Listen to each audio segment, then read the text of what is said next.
Revolution, come in.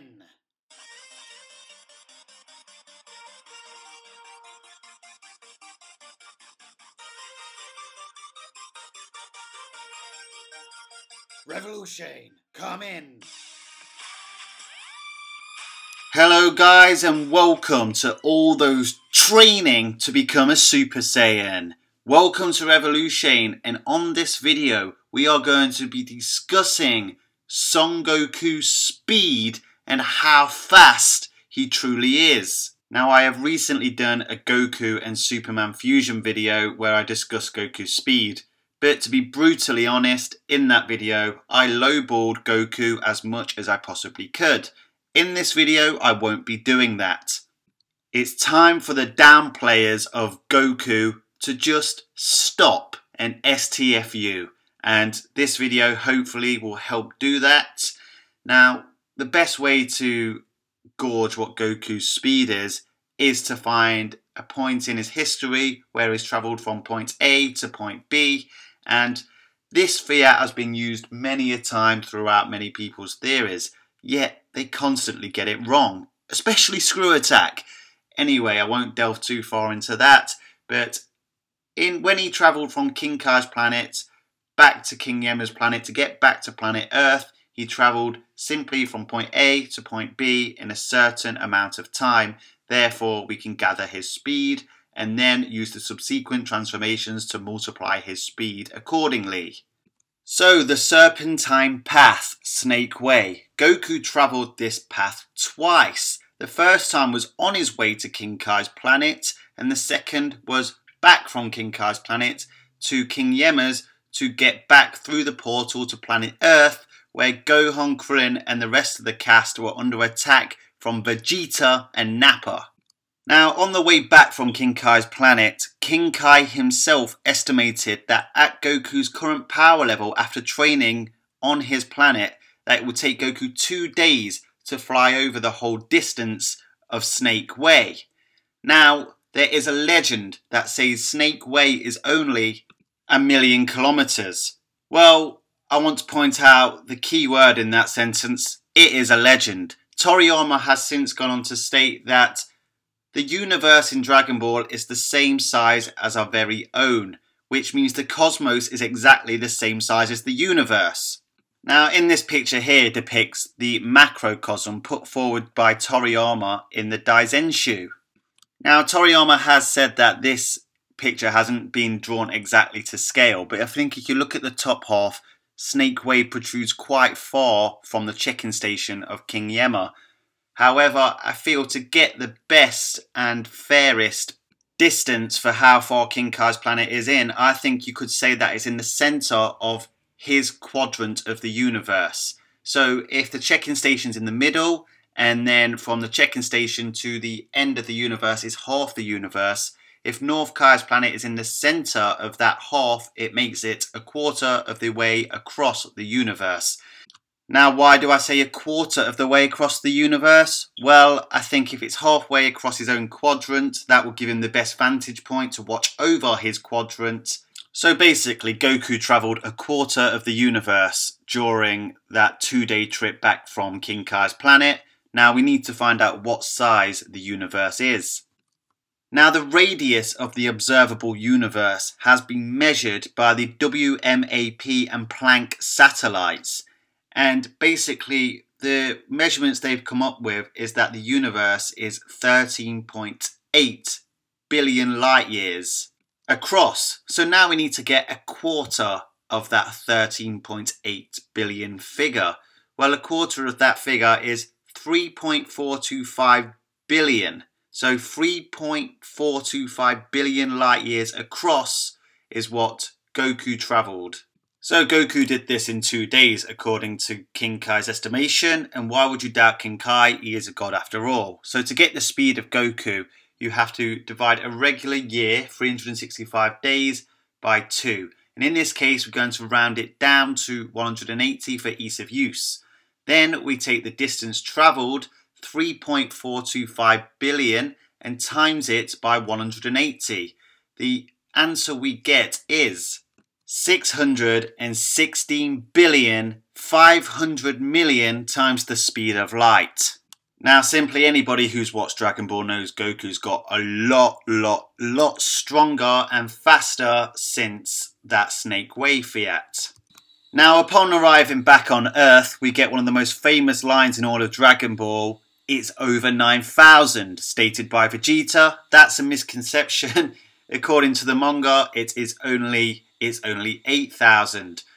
However, we're going to fast forward to planet Namek when Goku is about to face Frieza.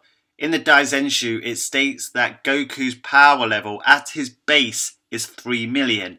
Now remember guys, against Vegeta after Snake Way it was 8,000. That is 375 times more powerful than what he was on planet Earth against Vegeta. That would make his speed an incredible 231,187,500,000,000 times the speed of light. However, we know that Goku's base form is a lot stronger in the Buu Saga than what it was on planet Namek.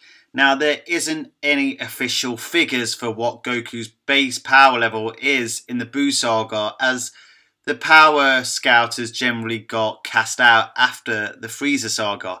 But there might be a way to get a generalization of what it is. Now, base Goku, in my opinion and from my research, is as powerful as final form Frieza on Namek. Now, I'll tell you the bit of evidence I believe supports this thesis in just a moment, but let's start off with Frieza's power level at 100% final form. That is 120 million.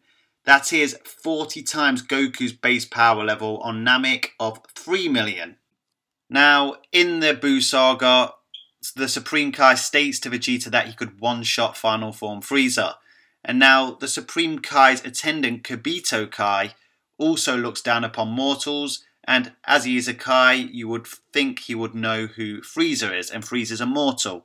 But upon facing Gohan in the World Tournament, it is stated in the Daizenshu that if Gohan took the fight seriously, he could beat Kibito Kai, and that is in his base form. Now remember, Kibito Kai looks down upon people like Frieza, in fact, all mortals, so that heavily suggests that Kibito Kai in his base is stronger than Frieza. Now, Gohan isn't as strong as Goku in the Buu Saga. He has been surpassed, he hasn't trained. So you have to at least say that Goku in his base, at minimum, is as strong as final form Frieza in the Namek Saga.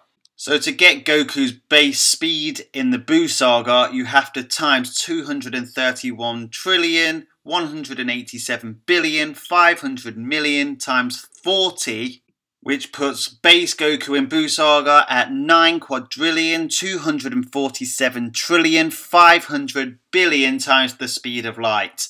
Now, in the Buu Saga, we also know that Goku can go to Super Saiyan 3.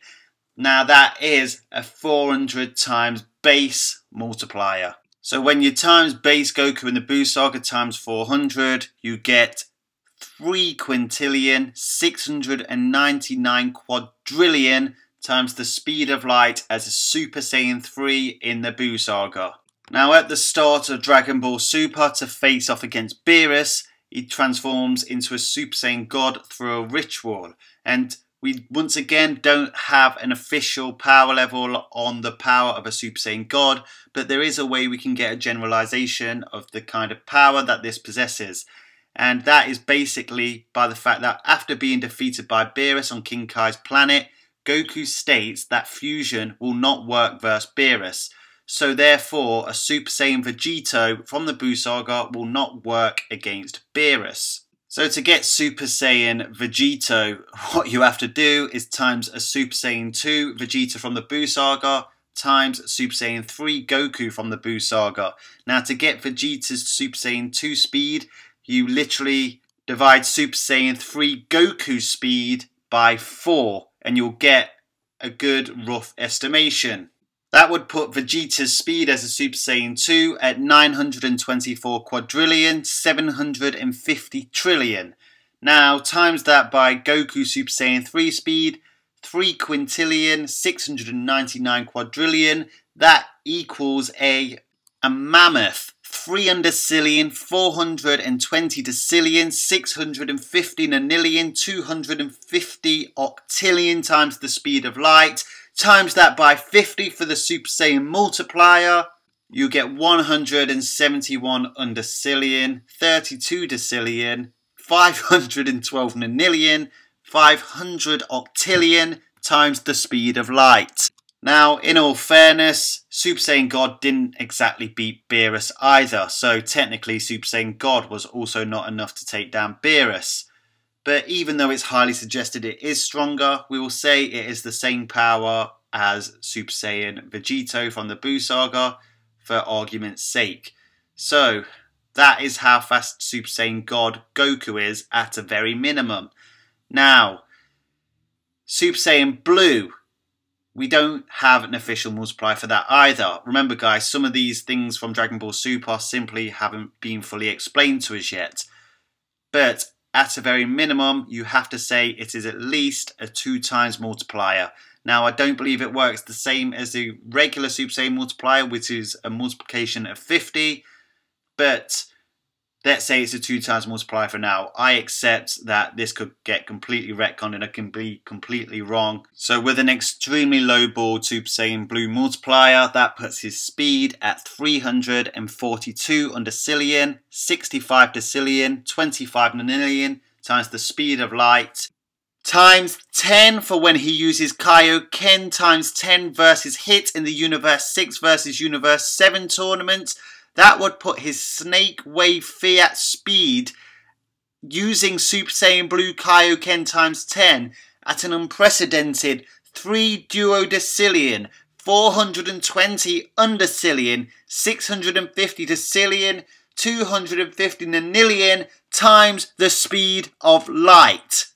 Now you're probably sitting there saying, Revolution, you're crazy. Well, I'm not even factoring in the fact that Goku has actually strengthened his Super Saiyan Blue transformation through training in the time chamber with Vegeta for 3 years, the Zenkai boosts he would have got from fighting Golden Frieza, fighting in the Universe 6 vs Universe 7 tournament, fighting against Goku Black in Merge Zamasu, and then even fighting against Hit again for the 2nd time.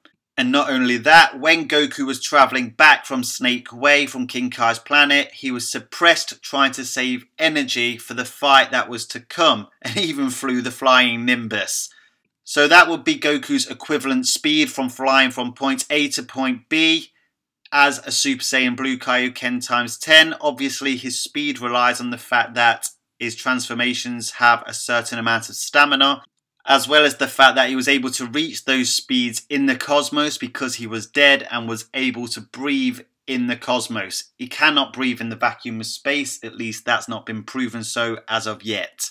And if he did travel that speed on Earth, the Earth would probably most likely crumble. So how fast is Super Saiyan Blue Kaioken times 10 Goku? Well, it's 3 duodecillion, 420 undecillion, 650 decillion, 250 nonillion times the speed of light.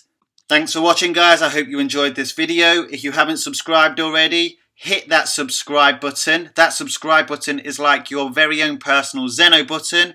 You press it and then my content comes straight to your account as soon as it's released. Smash that like button with a universe busting attack at light speed force. Comment what your thoughts are in the comment section, and remember one very important final lesson. If you stay calm in any vexing situation, you will never ever become a Super Saiyan.